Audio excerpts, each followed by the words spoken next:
Alright, so starting off here first with an older coin, we'll get more modern into the 2000 and 1990s and things like that as we go here. So this is a 1939 Jefferson nickel that has a doubled die reverse. So if we go to the back of the coin here and we zoom in, you want to look for doubling on the lettering of the coin. Now here's a good example of that. By NGC, this is doubling on all the lettering there, 5 cents, Monticello, Cello, however you prefer to pronounce it. This coin is graded at an AU55 by Annex, so it's not a high mint state grade, but it's not a very low, grade either. This coin ended up selling in this condition for over $160 at auction. So always be on the lookout for that with your coin microscopes. I have those available on couchcollectibles.com. Now here is a 1943 Jefferson nickel. Now this coin is silver, 35% silver.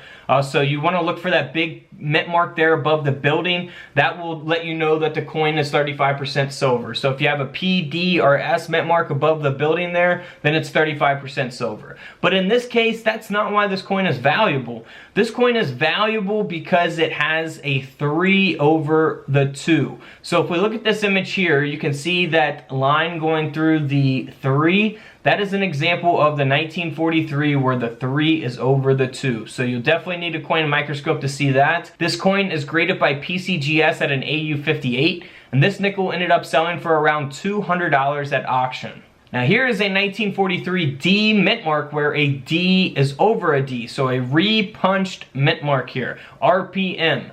It is graded by PCGS at a very nice grade, a mint state 65, but you want to look for this on the reverse of the coin. Now this one, you see the big D mint mark, this one here is 35% silver as well. Here's an example of a repunched mint mark on the 1943, did I say 35?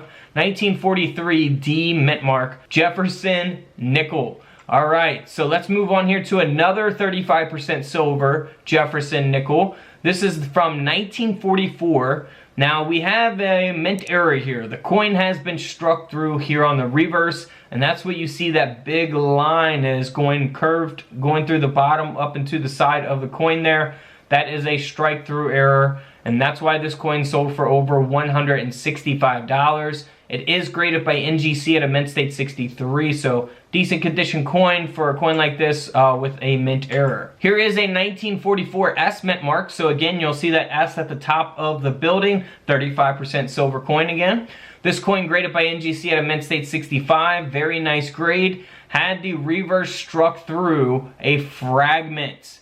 So if we zoom in here, you can see the bottom here where it says United States of America. If you look at the word of, the 2 letters there of, you can see that strike through. Now this coin in nice condition ended up selling for around $95 at auction. Now here's a 1946 D mint mark Jefferson nickel where the D mint mark on the reverse of the coin is over an inverted D. Now in this case, these are not silver. They would not have the large mint mark above the building. They will have a small mint mark there to the right of the building. And that's what you want to look for. Here's an example of those, the D over the horizontal D or inverted D. You'll see that there in these images. Pretty obvious there. So if you have a coin microscope, you'll definitely be able to see something like that. Always be on the lookout for that. $165 for that nickel. Now here is a 1949 Jefferson nickel that is graded by PCGS at an AU58. That sold for over $130, and that's because it has a D over an S mint mark. So always be on the lookout for that as well with your coin microscopes. Now here is a 1953 Jefferson nickel. It looks very normal here on the front, but here on the reverse, we'll see the result of the mint error. So we got a split planchet here, graded by PCGS at a very fine 30. This coin ended up selling at auction for over $380.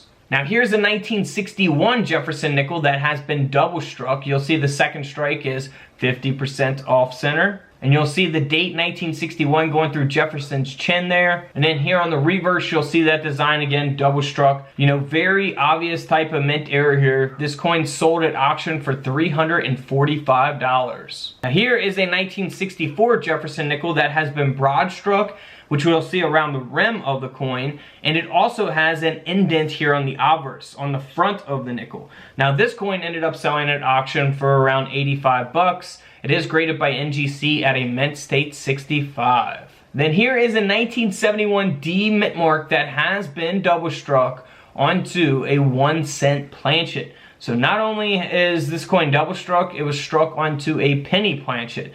This is one of my favorite types of errors, double strikes, especially ones that look so unique like this. You could see Jefferson's nose and face there on the edge of the coin, on the rim of the coin. Very, very cool mint error here. This coin ended up selling for $2,600 at auction. $2,600 for a coin, can't beat that. Now here is a 1972 D mint mark that was actually struck onto a Philippine 10 centimos planchet. So we have a Jefferson nickel design on the Philippine coin planchet, and that's why this nickel ended up selling for over $1,000 at auction. It is graded by Annex at a mint state 62. Now here's a 1994 Jefferson nickel, getting more modern here. The coin has been double struck with that second strike being rotated. You'll see that it also has a partial collar as well. And this coin is graded by PCGS at a mint state 64. This nickel ended up selling at auction for over $480. Can't beat that for 5 cents. Now here is a 2015. I usually say 2015 D mint mark. Kind of getting used to the 2015, 2016 instead of saying 2015. But it is graded by PCGS at a mint state 64, and it has a rotated die. So if you grab this coin up from the bottom and you flipped it up directly, it should have the reverse design perfectly straight. It shouldn't be turned like this.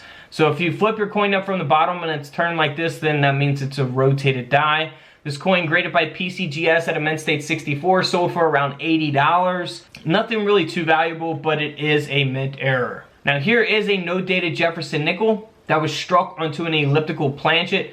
Pretty obvious type of mint error. Don't really need too much explaining for this one, right? Explanation for this one. This coin ended up selling for around $385 at auction. Alright guys, don't forget to subscribe in the middle. Feel free to check out the videos to the left of me. And until tomorrow, I'll see you guys in the comment section below. This is Couch Collectibles, and this is where I disappear.